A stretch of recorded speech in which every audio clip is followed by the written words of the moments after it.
It's been an incredible journey, but one that I feel very privileged to be a part of.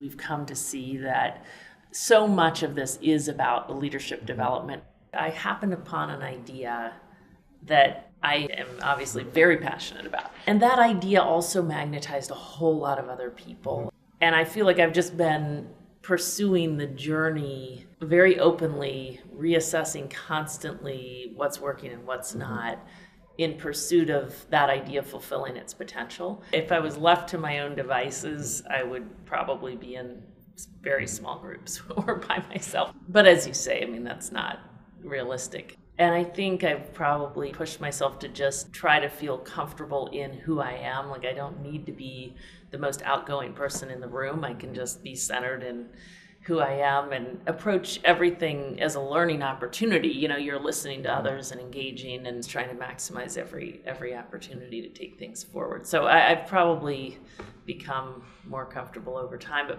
not not entirely. It's not my natural nature. There were points along the way, especially in our early years, where I just thought there was no chance I was going to be able to lead this to the place it needed to be.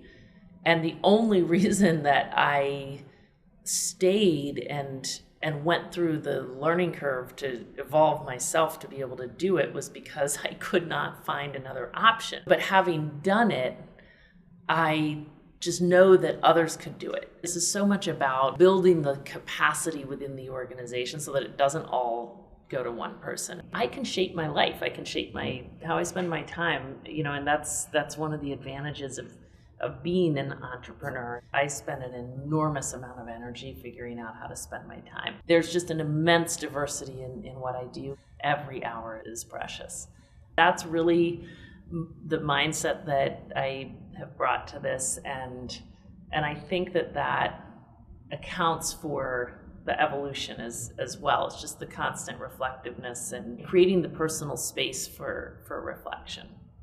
We've really learned that it is possible to solve this problem. I mean, truly, I've seen whole schools take whole buildings full of the most marginalized kids and put them on a path to truly fulfill their potential. I've seen whole communities make meaningful progress in expanding the opportunities for the most disadvantaged kids. I've seen whole countries make dramatic progress.